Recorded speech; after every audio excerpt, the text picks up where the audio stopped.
नमस्कार विद्यार्थी मित्रांनो, मी प्राध्यापक संदीप लक्ष्मणराव वाघ, मुंसाजी आदिवासी आश्रम शाळा माणिक दोह, वर्ग 12वी विषय मराठी, विभाग 5वा व्याकरण. आणि या व्याकरणामध्ये आपण समास बघत होतो.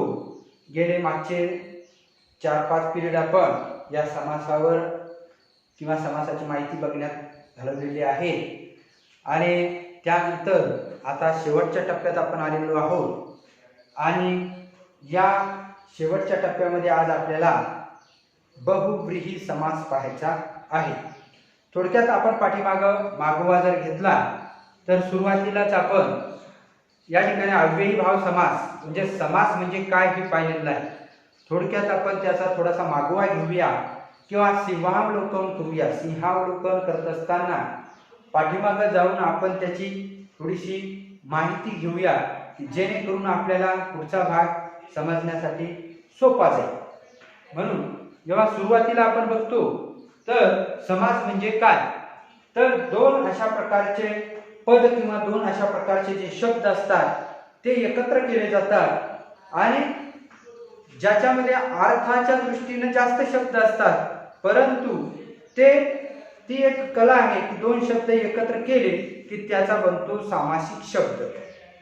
जसं आपण पाहिलं की कंबरपट्टा हा शब्द आहे, तर कंबरपट्टा म्हणजे कमरेसाठी पट्टा, कमरेसाठी पट्टा. पण असं म्हणता आपण कंबरपट्टा म्हणतो डायरेक्ट. म्हणून इथं लक्षात घ्या की थोडंसं शॉर्टकट केलं जातं. प्रत्येक गोष्टीमध्ये जसा शॉर्टकट आपल्याला आवडतो तशाच प्रकारे भाषेमध्ये सुद्धा हा अर्थाच्या दृष्टीने शब्दाच्या दृष्टीने शॉर्टकट आहे. अर्थ तोच घ्यायचा आहे, परंतु शब्द शॉर्ट करायचे. अशा प्रकारचे जे अनेक शब्द आपल्या भाषेमध्ये येतात, तर हे शब्द जे आहेत तर त्याला आपण सामासिक शब्द असं म्हणतो. मग हे जे दोन शब्द असतात, म्हणजे जसं उदाहरणार्थ आपण तोंडपाठ म्हणतो, म्हणजे तोंडाने पाठ.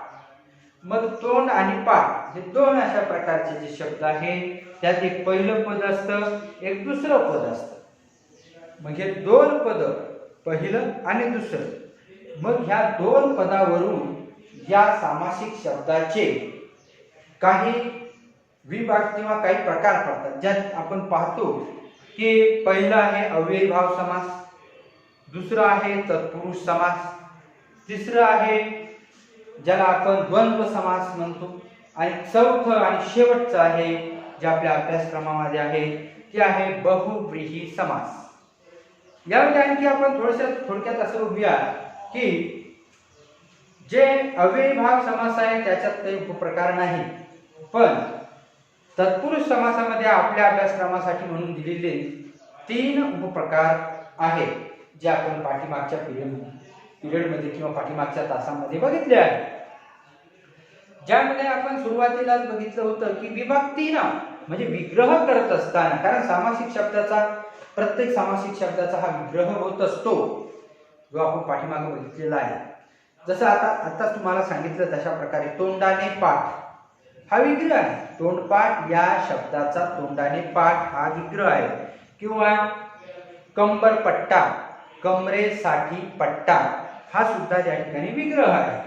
मग या विग्रहात दोन जे पद असतात किंवा त्यातल्या त्यात दोन पद जे असतात, दोन पद मिळूनच एक सामासिक शब्द बनतो. त्यामध्ये पहिलं प्रधान पद आहे का, म्हणजे ते महत्वाचं पद आहे का, किंवा दुसरं महत्वाचं पद आहे का, किंवा दोन्ही महत्वाचे पद आहेत का, किंवा दोन्ही महत्वाचे पद नाहीत का, तर अशा या बाबींवरून या समासाचे 4 प्रकार पडतात. या 4 समासामध्ये आपण पाहिलं तर अव्ययी भाव समास हा जो आहे ज्यामध्ये पहिलं पद महत्वाचं असतं. ज्या सामासिक शब्दाचं पहिलं पद महत्वाचं असून सहसा पहिलं पद हे अव्ययी जर येत असेल तर त्याला त्या ठिकाणी अव्ययी भाव समास असं म्हणायचं. तशा प्रकारच्या अनेक उदाहरणं आपण सुद्धा पाहिली होती. उदाहरणार्थ त्याचं झालं तर या ठिकाणी आपल्याला गैरहजर म्हणजे गैर हा अशा प्रकारचा काय लागलेला आहे, ज्या ठिकाणी अव्यय लागलेला आहे. किंवा दररोज दर हा सुद्धा त्या ठिकाणी काय लागलेला आहे, अव्यय लागलेला आहे. तर सांगायचं म्हणजे अव्ययीभाव समासामध्ये पहिलं पद महत्वाचं असून त्याला सहसा त्या पहिल्या पदाला अव्यय लागलेला असतो, म्हणून त्या ठिकाणी अव्ययीभाव समास होतो. हे आपण पाहिलेलं आहे, पण पुन्हा आणखी आपण याचा मागोवा घेत असताना पुन्हा विसरता कामा नये यासाठी हे सांगत आहे. दुसरा तत्पुरुष समास आहे. समासामधला हा एक महत्वाचा समास समजला जातो, कारण यामध्ये अनेक शब्द येतात आणि त्याचे 3 प्रकार सुद्धा पडतात. या 3 प्रकारामध्ये पहिला आहे विभक्ती तत्पुरुष समास. म्हणजे विग्रह करताना जर विभक्तीनं विग्रह होत असेल आणि विग्रहाचा जर सामासिक शब्द करत असताना तो विभक्तीचा प्रत्यय गळून पडत असेल तर अशा वेळेस जो समास होतो तो आहे तत्पुरुष समास, विभक्ती तत्पुरुष समास. आता या तत्पुरुष समासाचं उदाहरण या ठिकाणी आपल्याला थोडक्यात असं सांगता येईल की तत्पुरुष समास जो आहे त्या तत्पुरुष समासाच्या सामासिक शब्दामधलं दुसरं पद जे असतं तर ते महत्वाचं असतं. म्हणजे पहिल्या पदापेक्षा दुसऱ्या पदाला जास्त महत्व आहे. म्हणजे अव्ययीभाव समासामध्ये पहिलं पद महत्वाचं, तर तत्पुरुष समासामध्ये दुसरं पद महत्वाचं असतं आणि त्यामध्ये विभक्ती लागलेली असते. विग्रहामध्ये म्हणजे विग्रह करताना विभक्ती लागलेली असते, त्यासाठी विभक्ती माहीत असल्या पाहिजे. प्रथमा, द्वितीया, तृतीया, चतुर्थी, पंचमी, षष्ठी, सप्तमी आणि संबोधन ह्या विभक्ती आहेत. आणि त्या विभक्त्या जेव्हा त्याच्या विग्रहामध्ये या सामासिक शब्दांना लागतात आणि विग्रहाचं जेव्हा त्या ठिकाणी सामासिक शब्द बनवतो तेव्हा ती असणारी विभक्तीचे प्रत्यय गळून जातात. अशा वेळेस त्या ठिकाणी कोणता समास होत असेल तर तो आहे तत्पुरुष समास. त्यालाच आपण विभक्ती तत्पुरुष समास असं म्हणतो. हा एक प्रकार उपप्रकार झाला तत्पुरुष समासामधला. त्यानंतर दुसरा तत्पुरुष समासामधला असणारा उपप्रकार आहे ज्याचं नाव आहे कर्मधारय समास. या कर्मधारय समासामध्ये एक गोष्ट आपण लक्षात घ्यायची की जे दोन्ही पद असतात ते दोन्हीमध्ये कधी पूर्वपद विशेषण असू शकतं, पूर्व म्हणजे सुरुवातीचं पद, आता कधी उत्तरपद विशेषण असू शकतं, लक्षात घ्या. तर तसंच पद्धतीनं या कर्मधारय समासामध्ये दुसरं जर पाहिलं आपण तर कधी कधी दोन्ही पद विशेषण असू शकतात. म्हणजे कधी पहिलं पद विशेषण, कधी दुसरं पद विशेषण, कधी दोन्ही पद विशेषण असू शकतात. तर कधी कधी या कर्मधारय समासामध्ये जर आपण पाहिलं तर उपमान जे आहे, उपमेय आणि उपमान. उपमेय म्हणजे ज्याची तुलना करावयाची ते आणि उपमान म्हणजे ज्याच्याशी तुलना करावयाची ते. म्हणजे इथं आपण लक्षात घेतलं पाहिजे की ज्याच्याशी तुलना करायची त्याला उपमान म्हणतात. बघ या कर्मधारय समासामध्ये कधी पहिलं म्हणजे पूर्वपद हे उपमान असू शकतं, तर कधी दुसरं असणारं जे पद आहे ते उपमान या ठिकाणी राहू शकतं. म्हणजे उपमान कधी पूर्वपदही राहू शकतं तर कधी उत्तरपद सुद्धा उपमान राहू शकतं. तेव्हा जो निर्माण होणारा समास असतो त्या समासाला म्हणायचं कर्मधारय तत्पुरुष समास. जसं विद्या हेच धन, हे सुद्धा या ठिकाणी विद्या हेच धन म्हणजे विद्याधन, किंवा काव्यामृत, काव्य हेच अमृत किंवा अमृतासारखे काव्य. तर ह्या अशा प्रकारचे जे शब्द आहेत ते कर्मधारय समासामध्ये येतात. जसं महान असा देव, महादेव म्हणजे महान असा देव. तर इथं सांगायचं म्हणजे या ठिकाणी ह्या कर्मधारय समासाची ही उदाहरण आहे. तर ठीक आहे. त्यानंतर तिसरा असणारा जो उपप्रकार त्याचा तत्पुरुष समासाचा होता किंवा आहे तर तो आहे त्याला आपण म्हणतो द्विगु समास. द्विगु समास ओळखायला खूपच सोपा आहे आणि लक्षात राहण्यासारखा यामुळे आहे की त्या सामासिक शब्दाचं पूर्वपद जे असतं ते संख्या विशेषण असतं. लक्षात ठेवा. जसं त्रिभुवन म्हणजे 3 भुवन असं म्हणतो आपण, त्रिभुवन आहे. किंवा पंचवटी म्हणजे 5 वट म्हणजे वडाचं झाड. तर अशा प्रकारचं पंचक्रोशी असेल किंवा पंचारती असेल, सप्ताह असेल, हे सर्व जे सुरुवातीचं जे पूर्वपद आहे ते संख्या विशेषण असतं. अशा वेळेस होणारा जो समास असतो त्याला द्विगु समास असं म्हणायचं. आता हे मी का सांगत आहे सर्व, तर यामुळे सांगत आहे की आपल्याला हा आज शेवटचा पिरियड घ्यायचा आहे समासाचा, म्हणून जेणेकरून पुन्हा पुनरावलोकन आणि पुन्हा आणखी त्याची आठवण करून घेणं आपण गरजेचं आहे, जेणेकरून या ठिकाणी आपण ते विसरणार नाही. तर हे झालं तत्पुरुष समास. त्यानंतर द्वंद्व समास. द्वंद्व समासही पाहिला आपण. द्वंद्व म्हणजे एक प्रकारचे युद्ध किंवा द्वंद्व म्हणजे ज्याला आपण म्हणतो की एक प्रकारची झुंज, सारखे तुल्यबळ लोकांमध्ये होणारी एक प्रकारची कुस्ती, म्हणजे दोघांनाही महत्व. म्हणून द्वंद्व समासामध्ये जे दोन समासामध्ये म्हणजे या समासामध्ये असणारे जे दोन पद आहेत, हे दोन्ही पद दोन्ही शब्द तितकेच महत्वाचे असतात, म्हणजे दोन्हीलाही महत्व असतं. मग तेव्हा जो निर्माण होतो तो होतो द्वंद्व समास, द्वंद्व समास. तर या द्वंद्व समासाचे सुद्धा काही उपप्रकार पडतात. या द्वंद्व समासामध्ये जर आपण पाहिलं तर पहिला उपप्रकार आहे इतरेतर द्वंद्व. इतरेतर द्वंद्व. दुसरा प्रकार आहे वैकल्पिक द्वंद्व. तिसरा प्रकार आहे समाहार द्वंद्व. म्हणजे अशा प्रकारचे 3 प्रकार पडतात, ते आपण पाहिले. आणि पहिल्या प्रकारामध्ये इतरेतर द्वंद्वमध्ये जेव्हा विग्रह आपण या सामासिक शब्दाचा द्वंद्व समासाच्या सामासिक शब्दाचा करू, तेव्हा त्यामध्ये आणि व यासारखे समुच्चय बोधक असणारे उभयन्वयी अव्यय वापरले जातात. जसं पती पत्नी म्हणजे पती आणि पत्नी, किंवा बहीण आणि भाऊ, विटी आणि गांडूळ, या अशा प्रकारचे जे काही उदाहरण आहेत तर ते या इतरेतर द्वंद्वचे आहेत. पुढचाही आपण पाहिलेला होता तर तो होता, त्याचं नाव होतं वैकल्पिक द्वंद्व समास. म्हणजे या वैकल्पिक द्वंद्व समासामध्ये किंवा वा अथवा अशा प्रकारचे असणारे जे वेगवेगळे विकल्प बोधक उभयन्वयी अव्यय त्याच्या विग्रहामध्ये वापरले जातील, तेव्हा हा विकल्प बोधक समास किंवा विकल्प बोधक असणारा द्वंद्व समास होत असतो. तर यामध्ये जसं आपल्याला सांगता येईल भले किंवा बुरे, किंवा पाप किंवा पुण्य, बरे वा वाईट, या अशा प्रकारचे जे शब्द आहेत तर हे या समासाचे म्हणजे या कोणत्या, या म्हणजे वैकल्पिक द्वंद्व समासाची उदाहरणं आपल्याला सांगता येतील. त्यानंतर तिसरा असणारा जो प्रकार आहे तर तो प्रकार आहे समाहार द्वंद्व. या समाहार द्वंद्वामध्ये दोन ज्या गोष्टी सांगितलेल्या आहेत, मूळ गोष्टी ज्या सांगितलेल्या आहेत, दोन मूळ पद जे आहेत, तर या दोन मूळ पद तर महत्त्वाचे आहेतच, पण त्या मूळ शब्दाच्या अर्थाशिवाय त्याच्याच जातीतील इतरही काही पदार्थ किंवा वस्तूंचा समन्वय किंवा वस्तूंचा समावेश त्या समासात किंवा त्या पदामध्ये होत असेल तर अशा वेळेस समाहार द्वंद्व होत असतो. उदाहरणार्थ भाजीपाला म्हणजे भाजी, पाला, मीठ, मिरची, कोथिंबीर वगैरे अशा प्रकारच्या अनेक गोष्टी. अंथरून पांघरून म्हणजे अंथरून पांघरून मग त्याच्यात रजई आली, चादर आली, किंवा त्यानंतर गादी आली, किंवा आणखी अशा प्रकारच्या अनेक गोष्टी आहेत.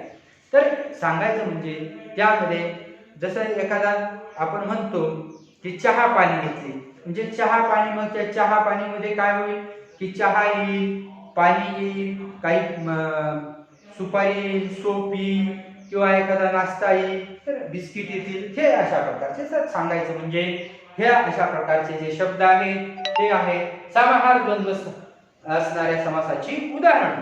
आता यानंतर आपल्याला जो बघायचा आहे तो आहे शेवटचा समासाचा प्रकार, ज्याला आपण बहुव्रीही समास असं म्हणतो. बहुव्रीही समास जो पाहायचा आहे आपल्याला, त्या बहुव्रीही समासाची काही उदाहरणं या ठिकाणी दिलेली आहे. तर पहिले काही उदाहरण पहा या ठिकाणी. पहिलं उदाहरण आहे, त्यातून आपल्याला सामासिक शब्द ओळखायचा आहे. तर एक वाक्य दिलेलं आहे, कृष्णा हा माझा 6 अध्यायी आहे. मग यामध्ये 6 अध्यायी हा या ठिकाणी येणारा सामासिक शब्द आहे, तुम्ही नक्कीच ओळखला असेलच. दुसरा अशा प्रकारचं आहे वाक्य, काल रात्री आमच्या परिसरात नीरव शांतता होती. तर या ठिकाणी सुद्धा नीरव हा जो शब्द आहे तर हा त्या ठिकाणी सामासिक शब्द आहे. तिसरा अशा प्रकारचं वाक्य आहे, रावणाला दशमुख असेही संबोधले जाते. म्हणजे रावणाला दशमुख असेही संबोधले जाते. नक्कीच तुम्ही ओळखलं असेल यामध्ये दशमुख हा जो शब्द आहे तर तो या ठिकाणी सामासिक शब्द आहे. ठीक आहे, आपण हे गोष्टी ओळखलेल्या आहेत. म्हणजे जसं नीरव, सहाध्यायी आणि दशमुख हे जे शब्द आहेत तर हे या ठिकाणी बहुव्रीही समासाचे उदाहरण आहे. बरं, बहुव्रीही समासाचेच उदाहरण का म्हणायचे याला, तर त्याचं काही वैशिष्ट्य आपल्याला इथं पाहायचं आहे. त्यामधलं पहिलं वैशिष्ट्य आहे दोन्हीही पदे महत्वाची नसून या दोन्ही पदांशिवाय तिसऱ्याच एका पदाचा बोध होतो. यामध्ये काय आहे की तिसऱ्या एका पदाचा बोध त्या ठिकाणी होत असतो. म्हणजे जसं आपण पाहिलं, पहिलं पद पुन्हा आलं त्याच्यावर, पहिलं पद महत्वाचं असेल अव्ययीभाव समास, दुसरं पद महत्वाचं असेल तत्पुरुष समास, दोन्ही पद महत्वाची असेल द्वंद्व समास, आणि जिथं दोन्ही पद महत्वाची नसून तिसऱ्याचाच बोध होत असेल तर त्या ठिकाणी होतो तो हा बहुव्रीही समास. आता बहुव्रीही म्हणजे बहुव्रीहीचा जर या ठिकाणी आपण फोड केली तर त्यामध्ये भरपूर असं धान्य असलेला, बहुव्रीही म्हणजे भरपूर असं धनधान्यानं संपन्न असलेला अशा प्रकारचा व्यक्ती, अशा प्रकारे त्याची त्या ठिकाणी म्हणजे बहुव्रीही या शब्दामधून सुद्धा मूळ शब्द बहुव्रीही जरी म्हटलं तर बहुव्रीही शेतकऱ्याला म्हटलं जातं की ज्याच्याकडं संपन्नता आहे, ज्याच्याकडं भरपूर अशा प्रकारचं धान्य आहे. म्हणजे माझे कोकणातील मामा हे बहुव्रीही आहेत, म्हणजे त्यांच्याकडं भरपूर अन्नधान्य साठा आहे किंवा संपन्न शेतकरी आहे. तर अशा प्रकारचं उदाहरण आपल्याला यातून देता येतं. तर त्यावरच आधारित अशा प्रकारे की जिथं दोन्हीही पदं महत्वाची नसतात, लक्षात घ्या, आणि त्या दोन पदांशिवाय तिसऱ्याच एका पदाचा बोध होतो, तर अशा वेळेस जो समास होत असतो त्याला आपण बहुव्रीही समास असं म्हणतो. त्यानंतर याचं दुसरं वैशिष्ट्य असं सांगितलं आहे की हा सामासिक शब्द त्या तिसऱ्या पदाचे विशेषण असते. म्हणजे जसं आता तुम्हाला सांगितले बहुव्रीही म्हणजे भरपूर अशा प्रकारचे तांदूळ असणारा, म्हणजे तो कोण, तो मामा किंवा तो शेतकरी किंवा जो कोणी असेल म्हणजे त्याचा असणारा बहुव्रीही. माझे मामा ही बहुव्रीही आहे म्हणजे मामांचं असणारं हे विशेषण, म्हणजे हे तिसऱ्या पदाचा असणारं हे विशेषण राहत असते. तर सरळ सांगायचं म्हणजे हे जे बहुव्रीही मध्ये येणारे जे शब्द आहे त्या समासामध्ये हा जो सामासिक शब्द येत असतो तो तिसऱ्या म्हणजे ज्याचा आपल्याला बोध होत असतो त्या तिसऱ्या पदाचं विशेषण असतो. आणि त्यानंतरचं असणारं एक वैशिष्ट्य आहे, या सामासिक शब्दाचा विग्रह करत असताना जी गाळलेली पदे असतात ती त्या ठिकाणी योजावी लागतात. म्हणजे विग्रह जर करायचा असेल तर म्हणजे विग्रह करत असताना आपल्याला गाळलेली पदं योजावी लागतात. ती का जसं पद्धतीनं आता एक उदाहरण दिलं, निष्कलंक. काय दिलेलं आहे, निष्कलंक. निष्कलंक याचा विग्रह करताना नाही कलंक ज्याला असा तो निष्कलंक. तो किंवा ती, नाही कलंक ज्याला असा तो किंवा अशी ती, तर ती व्यक्ती निष्कलंक म्हणजे ती व्यक्ती निष्कलंक. किंवा दुसरं आहे पहा, हा पहिलं उदाहरण सांगितलं, दुसरं आहे नीलकंठ. लक्षात घ्या, दुसरं आहे नीलकंठ म्हणजे निळा आहे. निळा, लक्षात घ्या इथं काय सांगितलेलं आहे, निळा आहे कंठ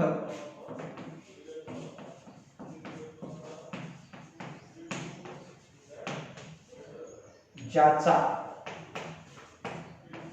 तो. आता निळा आहे कंठ ज्याचा तो म्हणजे तो कोण आहे, तर तो आहे शंकर. म्हणजे याचा बोध होतो आपल्याला. आता निष्कलंक आहे म्हणजे नाही कलंक ज्याला असा तो किंवा ती व्यक्ती, म्हणजे कोणती व्यक्ती असू शकते, ती एखादी व्यक्ती निष्कलंक आहे, ज्या व्यक्तीविषयी नाव घेतलेलं आहे ती व्यक्ती. म्हणजे पहा या ठिकाणी हे जे दोन आहे, निळा आहे कंठ ज्याचा तो, तो म्हणजे भगवान शंकर, ज्यांचा कंठ काय झालेला होता, विषप्राशन करून निळा झालेला होता, अशी आख्यायिका आहे. तर सांगायचं म्हणजे नीलकंठ म्हटलं तर हे दोन्ही या ठिकाणी नीलकंठ हे दोन्ही पद दिलेले जरी असले तरी त्याच्यावरून बोध होतो तो शंकराचा, म्हणजे तिसऱ्या व्यक्तीचा. म्हणून त्या ठिकाणी जो जे एक समास तयार होतो तर त्या समासाला म्हणायचं बहुव्रीही समास. त्या आता या बहुव्रीही समासामध्ये शेवटी जे येत असतं ते सर्वनाम येत असतं. तो आहे, ती आहे. आता नाही कलंक ज्याला अशी ती जर असली तर ती निळा आहे कंठ ज्याचा तो, म्हणजे असे जे शेवटी येतात ते सर्वनाम त्या ठिकाणी येत असतात.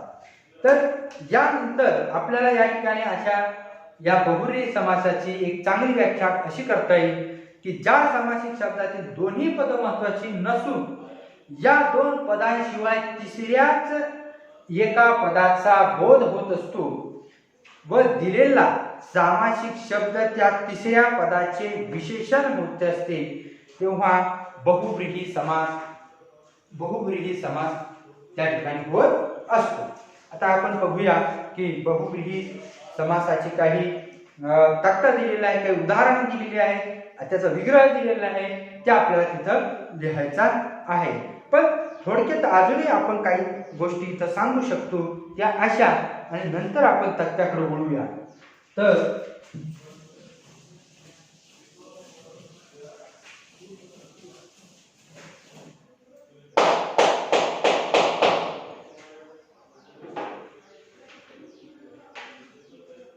जसं उदाहरण आपण पहा, काही उदाहरण घेऊया. जसं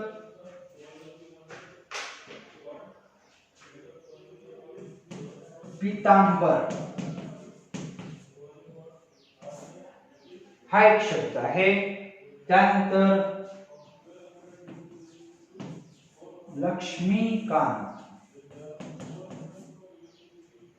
हा एक शब्द आहे. किंवा त्यानंतर आपल्याला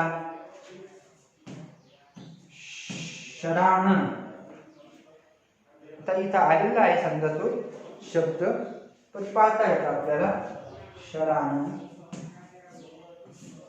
किंवा गजानन,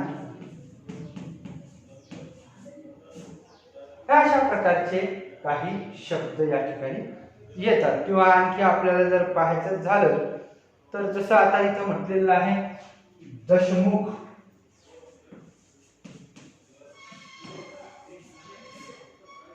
दशमुख बर का, देशमुख नाही, दशमुख म्हणजे 10 मुख असलेला.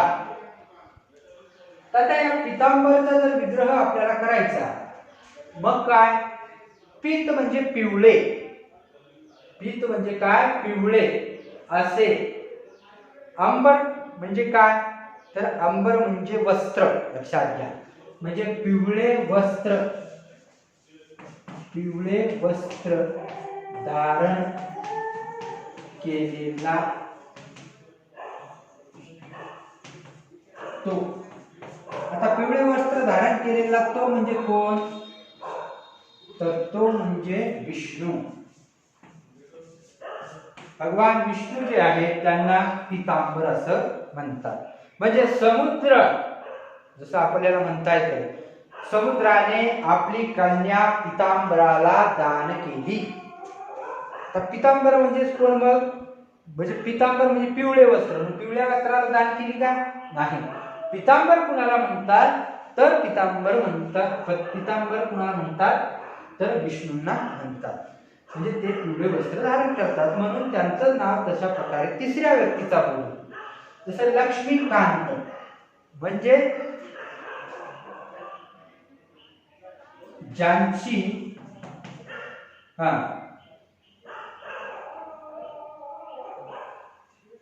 लक्ष्मीकांत,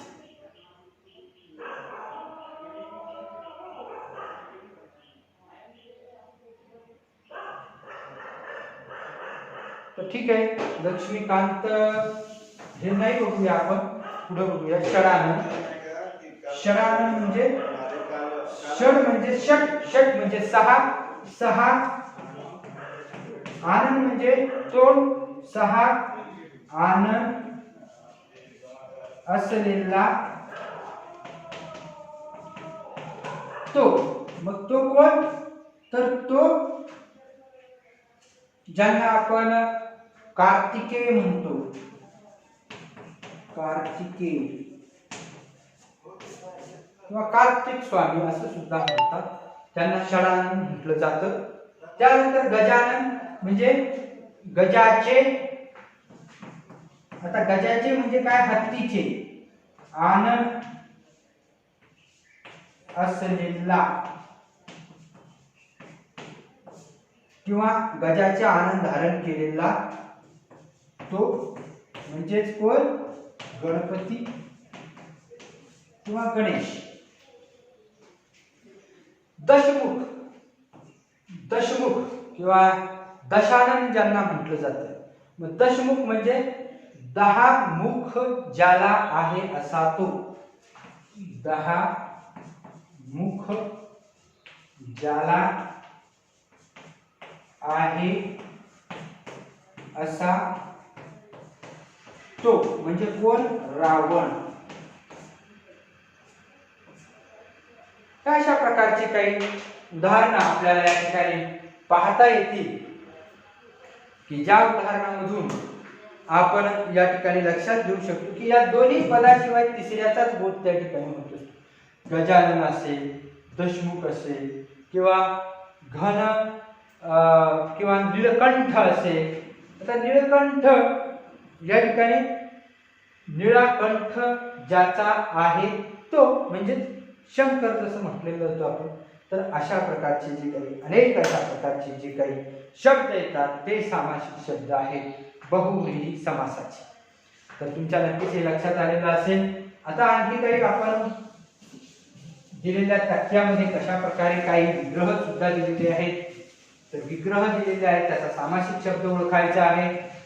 काही सामासिक शब्द दिलेले आहेत त्याचा विग्रह सुद्धा करायचा आहे. तर आपण ते करूया.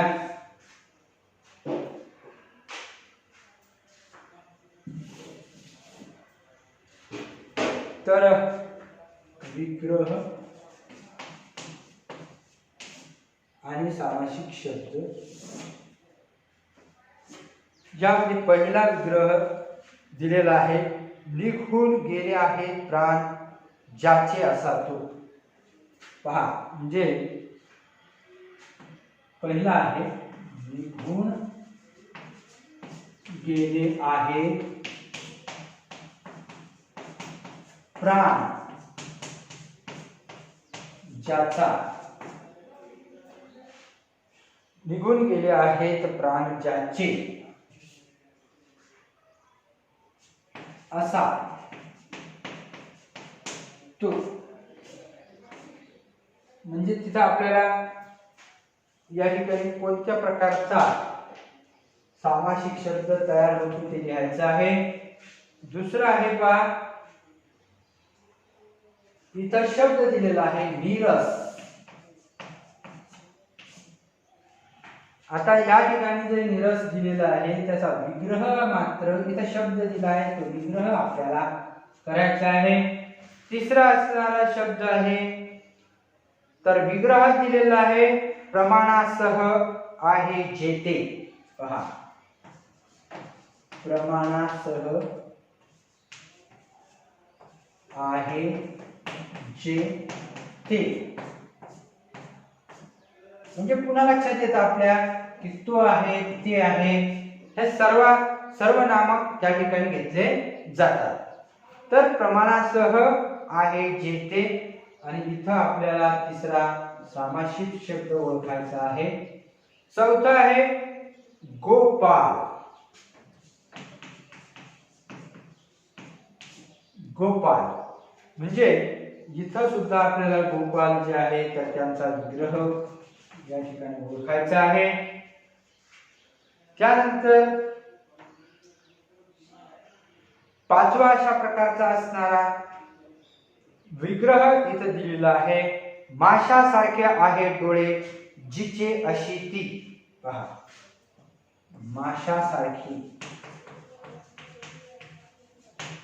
माशासारखे डोळे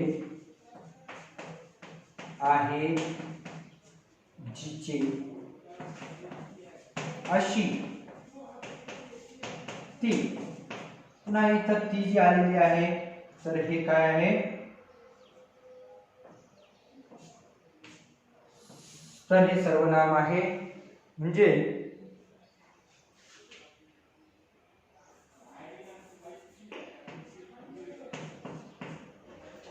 माशासारखे डोळे आहे जिचे अशी ती.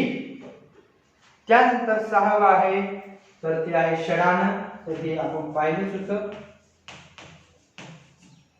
हा सुद्धा एक शब्द तिथे दिलेला आहे, ज्या शब्दाचा विग्रह आपल्याला करायचा आहे. तर ठीक आहे, अशा प्रकारचे 6 शब्द आपल्याला दिलेले होते. यामध्ये आता पहिला दिलेला जो शब्द आहे त्याचा विग्रह दिलेला आहे, त्याचा आपल्याला इतर सामासिक शब्द लिहायचा आहे. निघून गेले आहेत प्राण ज्याचे असा तो. ओळखा काय आहे, ज्याचा प्राण निघून गेलेला आहे तो, त्याला काय म्हणू आपण मग?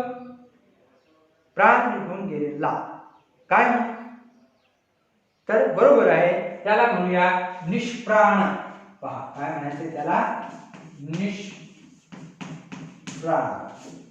बरोबर आहे. इथं दिलाय निरस. मग विग्रह करताना काय करायचं? ज्याच्यात रस नाही असा किंवा असे ते, ज्यामध्ये रस नाही असे ते, ज्यामध्ये रस नाही असे ते. लक्षात घ्या. मग ते काही असू शकते, एखादं काव्य असू शकतं किंवा एखादा व्यक्ती असू शकतो, काहीतरी ज्याच्यात रस नाही असे ते, असा विग्रह म्हणजे निरस. म्हणजे याचा सामासिक शब्द निरस आहे. त्यानंतर आहे प्रमाणासह आहे जेथे. प्रमाणासह दिलेला आहे म्हणजेच काय होईल? सप्रमाण. काय होईल? बरोबर आहे. तर त्याचं उत्तर होईल सप्रमाण. म्हणजे प्रमाणासह आहे जेथे. त्यानंतर आहे पहा दिलेला शब्द आहे गोपाल. अरे या गोपाल म्हणजे काय? गो म्हणजे गाय. गो म्हणजे काय? गाय. म्हणजे गो गाय म्हणायचं. पाल म्हणजे पालन करणारा, म्हणजे गायीचे पालन करणारा. तर इथं पुन्हा आणखी गायीचे पालन करणारा म्हणजेच कोण? करणारा तो, म्हणजे गोपाल. म्हणजे तेच कोण? तर त्याला कृष्ण म्हणतो आपण. लक्षात घ्या. म्हणजे त्याला गोपाल म्हणतो. गोपाल हे त्यांचं विशेषण आहे. त्यानंतर पहा दिलेलं आहे पाचवं अशा प्रकारचं आहे, माशासारखे डोळे आहेत जिचे अशी ती. म्हणजे माशासारखे डोळे, आता हे एक विशेषण आहे. एखाद्या सुंदरशा अशा डोळे असणाऱ्या स्त्रीचं वर्णन करताना जसं मृगनयनी म्हटलं जातं. मृगनयनी म्हणजे मृगाचे डोळे किंवा मृगासारखे डोळे असणारी, हरणासारखे डोळे, किंवा कमलनयनी कमल्यासारखे नयन असणारी. तर ठीक आहे. तर अशा प्रकारचे या ठिकाणी दिलेलं आहे माशासारखे डोळे असणारे, म्हणजे माशासारखे डोळे आहेत जिची अशी ती. तिला काय म्हणायचं मग? तर तिला म्हणायचं मीनाक्षी. काय म्हणायचं? मीनाक्षी. मीन म्हणजे मासा. लक्षात घ्या. आणि आता हे षडानन म्हणजे 6 आनन असणारा असा तो.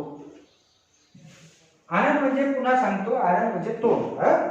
तर 6 आनन. 6 आनन. षट म्हणजे 6 आनन असणारा तो. तर तो म्हणजे कोण? तर कार्तिक. महादेवांचे जे मोठे सुपुत्र आहेत त्यांना कार्तिक स्वामी म्हणतात, त्यांना षडानन सुद्धा म्हणतात. ठीक आहे. अशा प्रकारे आपण सामासिक शब्द आणि विग्रह या बहुव्रीही समासाची पाहिलेली आहे। तुम्ही सुद्धा अशा प्रकारचे काही सामासिक शब्द आपल्या नेहमी वाचनामध्ये येत असतात किंवा बोलण्यामध्ये भाषेमध्ये आपण बोलत असतो, तर त्याचा त्याची सराव करायचा, त्याची प्रॅक्टिस करायची आणि त्या पद्धतीने जर तुम्ही ह्या संपूर्ण सामासिक शब्दाचा चांगल्या पद्धतीने जर सराव आणि अभ्यास केला तर नक्कीच मला या ठिकाणी वाटतं की तुम्हाला हे सहज अशा प्रकारे सामासिक शब्दाचा विग्रह करता येईल। त्याचा सामासिक प्रकार कोणता आहे किंवा समासाचा प्रकार कोणता आहे तो सुद्धा आपल्याला सहज ओळखता येईल। किंवा सामासिक या ठिकाणी विग्रह जर करून दिलेला असेल तर त्या ठिकाणी त्याचा सामासिक शब्द सुद्धा बनवता येईल। तर हे आपल्याला फक्त एवढंच करून भागणार नाही, तर त्याची आपल्याला प्रॅक्टिस करावी लागणार आहे। विद्यार्थी मित्रांनो, केल्याने म्हणजे असाध्य ते साध्य करिता सायास कारण अभ्यास तुका म्हणे, तर तशा पद्धतीनं कोणतीही गोष्ट चांगल्या पद्धतीनं जर आपल्याला ती आपल्या अंगात बांधून घ्यायची असेल, कौशल्य चांगल्या पद्धतीनं जर आपल्याला त्या ठिकाणी निर्माण करायचा असेल स्वतःमध्ये, तर प्रॅक्टिस म्हणजे सराव म्हणजे अभ्यास केल्याशिवाय गत्यंतर नाही। आणि म्हणून तुम्हाला समासासाठी सुद्धा चांगल्या पद्धतीची प्रॅक्टिस करणं गरजेची आहे, सराव करणं गरजेचं आहे। तर अशा प्रकारे आपला हा व्याकरणामधील समास जो आहे तो या ठिकाणी संपलेला आहे। यानंतर पुन्हा भेटूया पुढच्या पिरियडमध्ये, तोपर्यंत मला रजा द्या। धन्यवाद।